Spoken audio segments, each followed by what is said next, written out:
Tengo el pizarrón borrado. Vamos a preparar. Hicimos más de 5 minutos. Entonces, está todo listo. Entonces, bueno, el tema que vamos a desarrollar ahora en 15 minutos es enzimas y ahí largamos. Ahí empezó. Muy bien. Como siempre, es bueno comenzar con la definición. Decimos, son catalizadores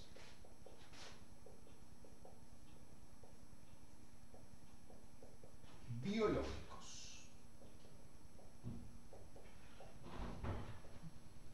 Este término es tremendamente importante. Las enzimas solo existen en los organismos vivos o por donde pasó un organismo vivo.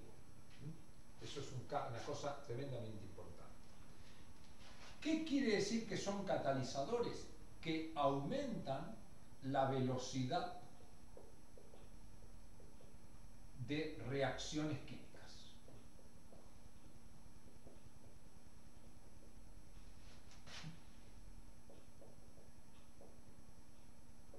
Entonces ahí tenemos entendida la definición. Si las enzimas son sustancias que aumentan la velocidad de las reacciones químicas en los organismos vivos o en procesos en los cuales intervienen organismos vivos. Vamos a ver características y las vamos a ir enumerando. La primera característica es que en general y en la grandísima mayoría son proteínas. Siempre recuerden cuando estudiamos ciencias biológicas, dentro de ellas las ciencias médicas, todo tiene excepciones, menos la muerte, siempre digo. Pero para otras cosas hay excepciones. Entonces son proteínas, es decir, recién acabamos de estudiar proteínas. Segunda propiedad, son específicas. Este orden no hace falta seguirlo, voy numerándolo para tenerlo. Son específicas. ¿Qué quiere decir que son específicas? Que cada enzima va a catalizar una reacción en particular. No es que hay una enzima para todo, sino que hay una enzima para cada reacción, una enzima para cada cosa, por supuesto con excepciones. Hay enzimas que catalizan a veces varias reacciones, pero en general no muchas. Esta especificidad se debe a que la enzima, en su estructura terciaria, tiene una parte conocida como sitio activo, donde ingresa el sustrato a través de fuerzas que vimos recién en proteínas, puentes de hidrógeno, uniones electrostáticas o fuerzas de Van der Waals. Voy a hacer un dibujo acá. Supónganse que esta es una enzima y acá tengo muchos carbonos e hidrógenos, es decir, esa zona es hidrofóbica. Acá tengo oxidrilos, es decir, oxígenos. Acá tengo grupos amino y acá tengo grupos carboxilos. ¿Eso qué va a determinar? Nosotros sabemos que donde hay un grupo amino va a haber carga positiva, donde hay un grupo carboxilo va a haber carga negativa. Entonces, el sustrato que ingrese ahí no solo va a tener que tener la forma del sitio activo, sino que va a poder establecer fuerzas. Entonces, este sustrato va a tener que tener también acá una zona hidrofóbica, acá tendrá que tener oxidrilo, acá tendrá que tener carga negativa y acá carga positiva. ¿Para qué? Para que pueda entrar y aferrarse. Acá va a haber una fuerza de London que lo va a atraer. Acá va a haber un puente de hidrógeno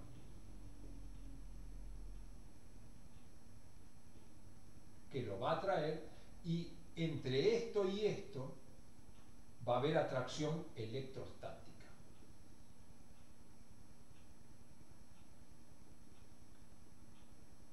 Es decir, que la especificidad se da por la forma del sitio activo y el sustrato y la posibilidad de establecer fuerzas. Estas fuerzas que se establecen, cuanto mayor es la cantidad de fuerzas en su conjunto, este azul no anda, cuanto mayor es la cantidad de fuerzas, este sustrato va a ser más atraído y eso va a llevar a que, digamos que la enzima por el sustrato tiene mayor afinidad.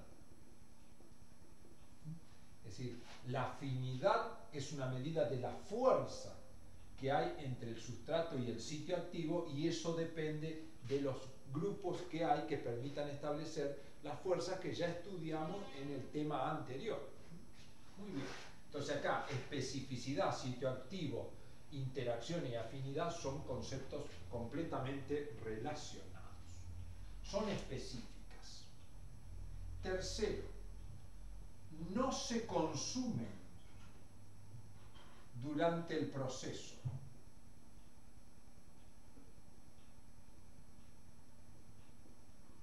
Se reutilizan. Siempre digo, una enzima es como un electrodoméstico, es como un lavarropa. Me acelera, me aumenta la velocidad del proceso de lavado, pero yo lo puedo reutilizar. Es lo mismo que una licuadora, que una mini pimer, que una cocina. Son elementos que facilitan mi vida porque hacen que las cosas sean más fáciles y más rápidas, pero no se gastan o no se destruyen, podríamos decir, durante el proceso. No se consumen, son específicas. Cuarto, ya lo dijimos pero lo pongo acá, aumentan la velocidad de reacción.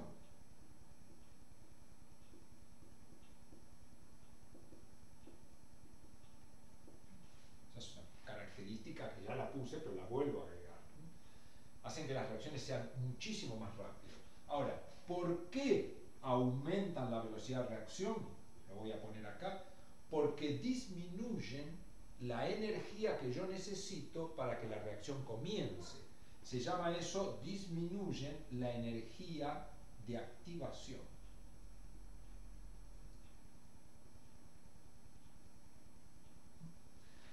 Para que una reacción empiece, yo le tengo que dar cierta energía que se llama energía de activación, y si esa energía es grande, la reacción le cuesta empezar y ocurrir. Pero la enzima, ¿qué hace? Hace que eso sea mucho más bajo, y entonces la reacción empieza con más facilidad y por lo tanto es más rápido. Entonces esa es una característica importante.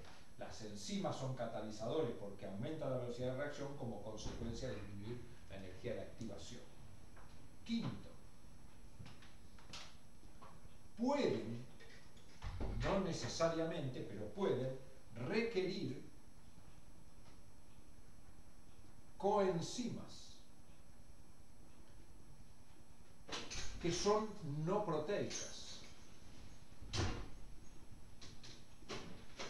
Pueden requerir estructuras que son no proteicas que se le tienen que adicionar. Estas coenzimas en general se originan a partir de las vitaminas que debemos incorporar con los alimentos. Eso es importante. Sexto, pueden ser modificadas en su función.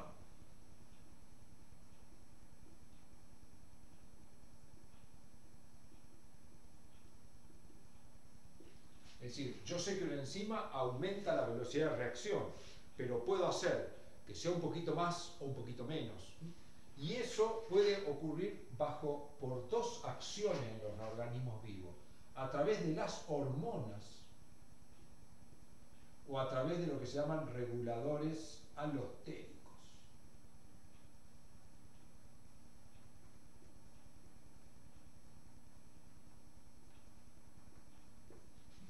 Es decir, yo puedo cambiar la velocidad a la que anda una enzima a través de hormonas o reguladores alostéricos.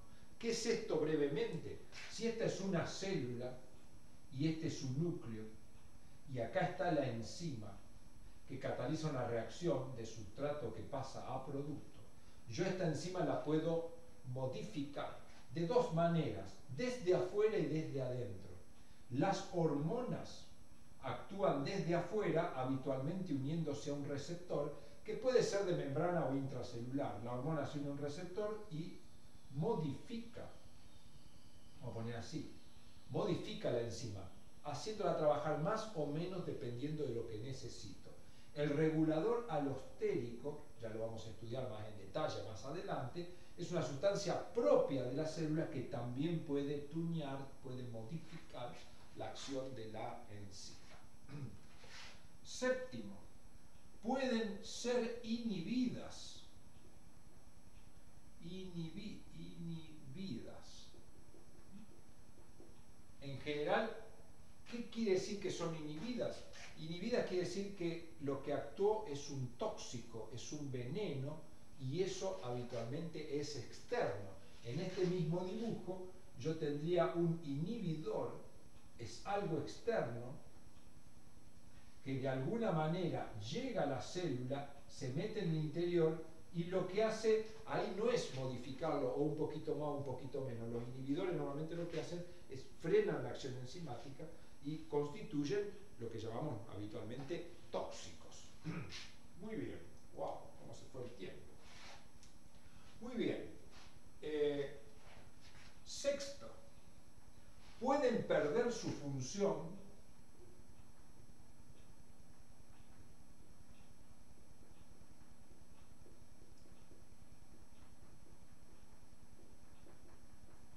por desnaturalización,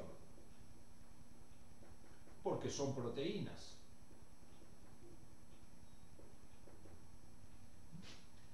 Y sabemos por la clase anterior y la explicación anterior que la desnaturalización implica la rotura de estructuras secundarias, terciaria y cuaternaria como consecuencia de roturas de fuerzas de Van der Waals y uniones electrostáticas. O sea, London, puente de hidrógeno, unión electrostática. Y eso habitualmente se produce por aumento de temperatura, por cambios en el pH o por el agregado de sales o alcoholes que le quitan la capa de solvatación. Por ser proteínas sufren esa función. Muy bien. Otra cosa, la vamos a poner acá al lado, 8, pueden producirse en forma inactiva para activarse cuando se necesitan. Eso se denominan zimógenos o proenzima.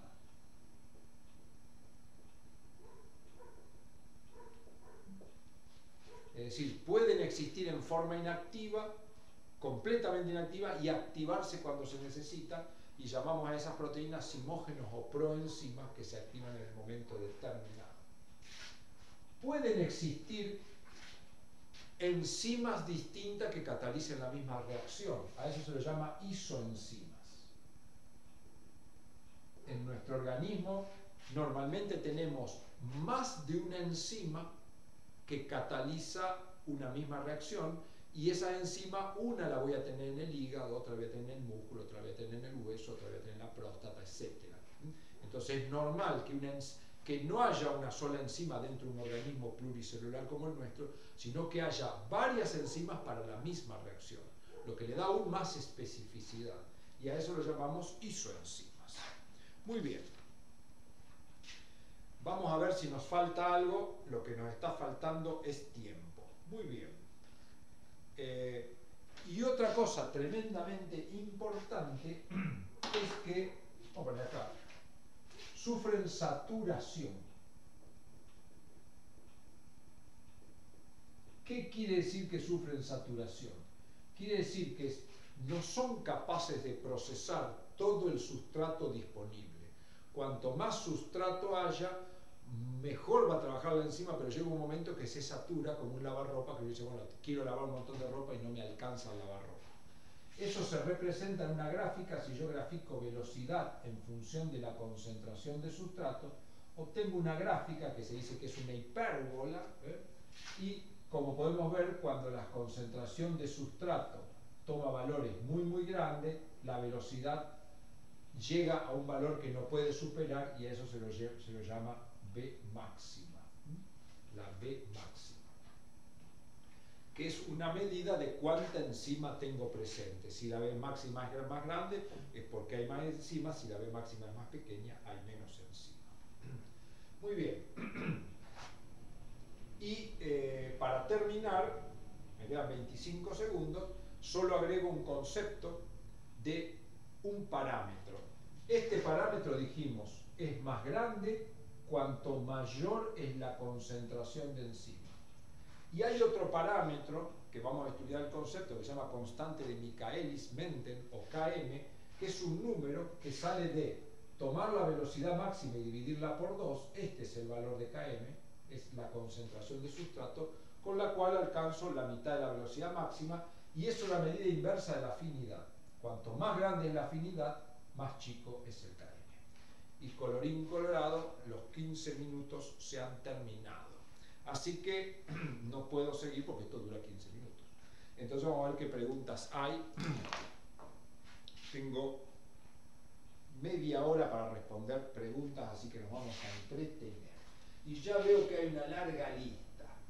Acá también hace frío, me dicen en Perú. Oh, qué bacana, pensé que no. Bueno. Acá hay Valentina, dice, sin la capa de solvatación las proteínas no pueden vivir. Bueno, las proteínas no tienen vida, en primer lugar. Las moléculas no viven. O sea, la molécula o tiene su estructura para cumplir su función, que podríamos decir está viva. Cuando las moléculas tienen su estructura y cumplen su función, podríamos decir que está viva, pero no usamos ese término en las ciencias médicas. Pero en los primeros años lo podemos utilizar.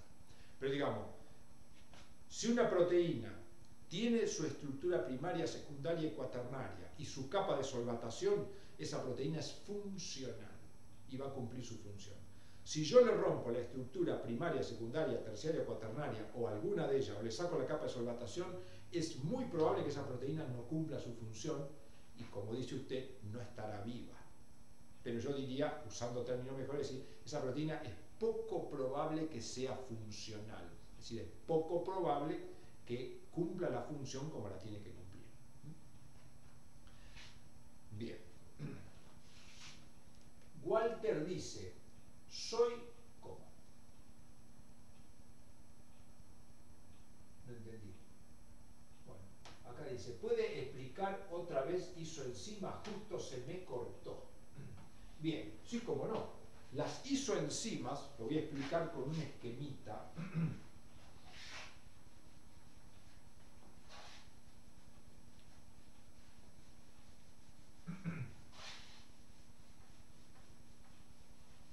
Siempre les repito que si es esto que está en el pizarrón, ustedes lo pueden explicar, es eso lo que necesitan para ser médicos, no necesitan estudiar mucho más detalle. Después, por supuesto, la profesión, si se especializa en algo, a lo mejor tengan que estudiar más detalle de alguna enzima en particular. Pero estas cosas que hemos planteado acá, si uno las entendió, las puede decir con sus palabras y rigor científico, y defender las palabras que utiliza es lo que necesitamos. Entonces, ¿qué son las isoenzimas? Isoenzimas son enzimas estructuralmente distintas que cumplen la misma función, es decir, que catalizan la misma reacción. Entonces, en nuestro organismo, nosotros estamos formados por miles de millones de células eucariotas, células somáticas diploides y células reproductoras o gametas haploides. Vamos a situarnos en las células somáticas diploides. Esas células están vivas cuando realizan reacciones. Entonces, supongamos que yo tengo una reacción, un sustrato que se transforma en producto. Todas las reacciones de mi organismo necesitan una enzima para que ocurra a una velocidad compatible con la vida. Las enzimas son proteínas. Para construirla, ¿qué utilizo? Utilizo el ADN. Nosotros sabemos que en el núcleo tenemos el ADN que está formado básicamente por 46 porciones. Y esas 46 porciones están divididas en pares. Algunos más largos, otros más cortitos. Cada porción de esto se llama cromosoma y cada par se llama cromosoma homólogo. Cromosomas homólogos. ¿Qué hay en esos cromosomas? Esos cromosomas están divididos en pedacitos que llamamos locus, y dentro de cada locus hay un gen. Este gen tiene información para construir una enzima, que la voy a llamar 1, y el otro tiene para construir otra enzima, que puede ser la misma o puede ser distinta. Supongamos que es distinta. Cuando son distintas, es común que uno de esos genes se silencie y quede el otro. ¿Por qué? Porque este es dominante sobre este. Entonces, yo para una reacción necesito una enzima que se va a construir con la formación de un gen que va a depender de la dominancia que haya entre los dos alelos.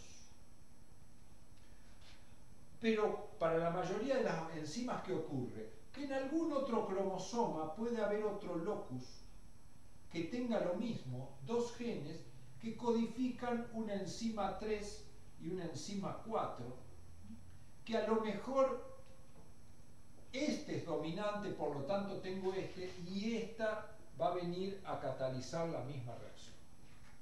Entonces, ¿qué es la enzima 2 y la enzima 3 entre sí? Y son isoenzimas porque catalizan la misma reacción.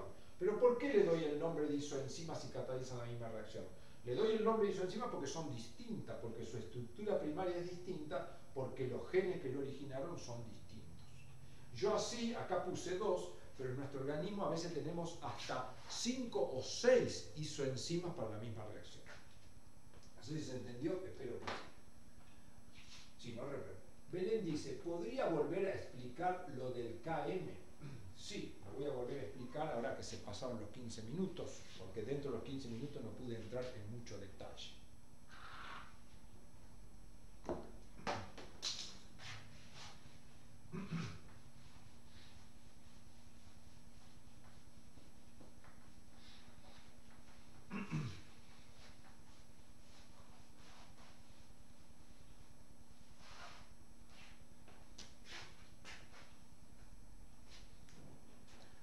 Muy bien. Yo dije, la velocidad de la reacción química depende de cuántos sustratos yo tengo. A más sustrato, tengo más velocidad. Y eso yo lo puedo representar en una gráfica en la cual pongo la velocidad y acá pongo la concentración de sustrato, y esto me da una gráfica así. Uno puede decir, pero yo no entiendo esta gráfica. Yo les voy a hacer otro ejemplo. Supónganse que yo tengo un lavarropa que es capaz de lavar 20 kilos por vez. 20 kilos. Entonces, supongamos que yo hago una tablita de la ropa para lavar y de la ropa lavada. Es decir, ¿cuántos kilos de ropa tengo yo para lavar y cuántos kilos de ropa me lava el lavarropa? Supongamos que yo no tengo nada de ropa. ¿Cuánta ropa me lava el lavarropa? Nada. Dice, si no le puse ropa, no lava nada. Supónganse que ahora el lavarropa, no nos olvidemos que nuestro lavarropa tiene un límite de 20 kilos. Una lavarropa grande. Supónganse que yo un día tengo 1 kilo de ropa. ¿Podré lavar el kilo de ropa con el lavarropa? Pongo 1 kilo de ropa adentro, ¿cuánta ropa voy a sacar? 1 kilo. Supóngase que otro día tengo 5 kilos. Si yo tengo 5 kilos, ¿mi lavarropa lavará los 5 kilos? Uno dice, sí, si tiene 20. Si otro día tengo 10 kilos, ¿cuántos lavará? Y 10 kilos. Y si tengo 15, 15. Y si tengo 20, 20. Y ahora les pregunto, ¿y si yo un día tengo 25 kilos para lavar, cuánto me lava el lavarropa? Me dice, 20. Y si tengo 30 kilos, y me lava 20. Y si tengo 50, y me lava 20, porque no entra más que 20. Entonces, si yo estos datos los llevo a una gráfica, donde acá pongo la ropa a lavar, y acá pongo la ropa lavada, sería la velocidad a la que lava. Y acá voy a hacer una graduación, acá voy a poner, por ejemplo, 10, 20, 30, 40 y 50. Y acá pongo 10 y 20.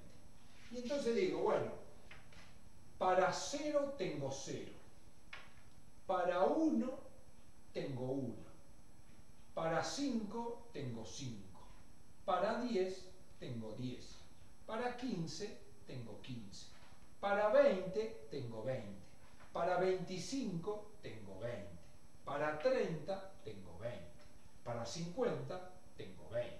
Si yo esto lo uno con una línea, me da esto así. Uno dice, uy, qué parecido a aquello. Y sí, si yo le dije que el lavarropa era una enzima. La reutilizo, me acelera el proceso, etcétera, etcétera. Entonces la pregunta es, ¿cuál es la B máxima de mi lavarropa? Piénsenlo mientras me sirvo un mate. Yo dijera, ¿cuánto es la B máxima de mi lavarropa?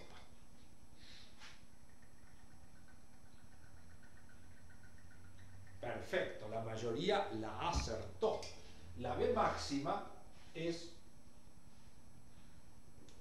este valor que yo tengo acá. O sea, la B máxima es esto. 20 kilos por vez. Es una velocidad. Esa es la B máxima. Y alcancé la B máxima cuando saturé el lavarropa. Cuando lo saturé con 20 kilos. Después quería ponerle 21, 22, 23, no puedo, no entra. Muy bien.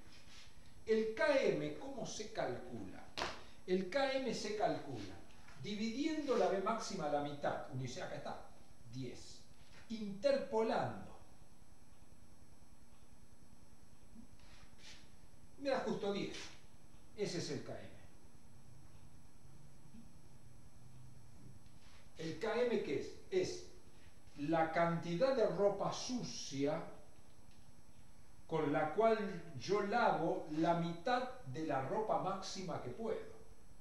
Que acá justo coincidió, pero no necesariamente tiene que coincidir. Entonces, si yo acá quisiera marcar la B máxima, sería esta. Es la velocidad cuando el sitio activo, acá el tambor del lavarropa estaba saturado por ropa. Cuando hablo de una enzima, el tambor sería el sitio activo, entonces el sitio activo está saturado por el sustrato. Para calcular el KM, yo vengo acá y es este valor el KM. ¿El KM qué es? Es la concentración de sustrato con la cual la enzima trabaja a la mitad de su velocidad máxima. Pero lo más importante del KM es lo que me dice respecto de la afinidad. Si el KM aumenta, la afinidad decrece. ¿Y qué era la afinidad? Eran las fuerzas que meten al sustrato en el sitio activo. Entonces, si el KM es muy, muy grande, quiere decir que las fuerzas que lo atraen son muy, muy chicas y por ahí la enzima va a trabajar despacio porque no va a atraer el sustrato hacia su interior. Muy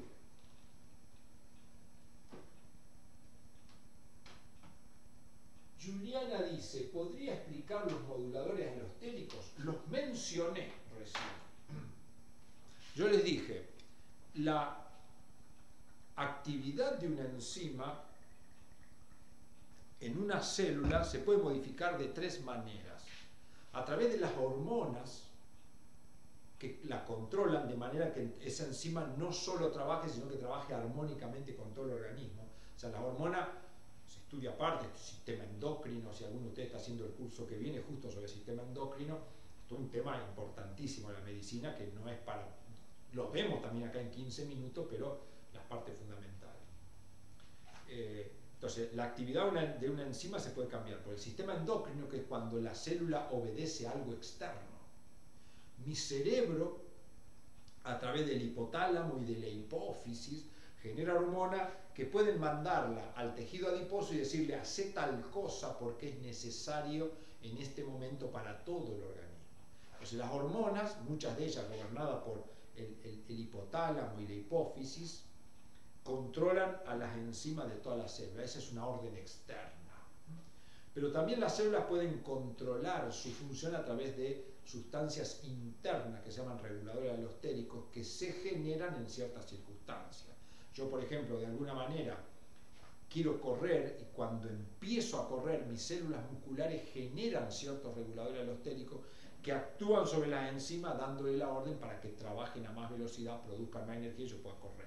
Entonces, por ejemplo, pongo correr, por ejemplo, a la hora de correr, mis células musculares van a recibir diferentes órdenes. Una a través del sistema endocrino, por las hormonas, diciéndole, ponete a correr porque hay que correr. Ahí van a jugar hormonas del estrés, diferentes hormonas que van a actuar sobre el músculo. Y simultáneamente el músculo va a generar sustancias propias, internas, que van a actuar sobre la enzima y van a modular la acción de esas enzimas para que se produzca la energía adecuada. Si tengo que correr más fuerte, si tengo que correr más lento, correr más lento. Entonces hay cosas que dependen de la voluntad y otras que no lo son. Los reguladores alostéricos, no, o sea, la contracción de un músculo en general depende de básicamente 3 factores, ¿no es cierto? El sistema nervioso somático, que es la voluntad, le digo, movete al brazo, le digo, movete, se mueve, ¿no es cierto? Pero a su vez va a haber hormonas que van a estar actuando, donde ya no las controlo yo con la voluntad, sino que el sistema endocrino es autónomo. Entonces el sistema endocrino mandará también hormonas para cuando yo mueva el brazo, no me tiemble, se mueva adecuadamente, se contraiga.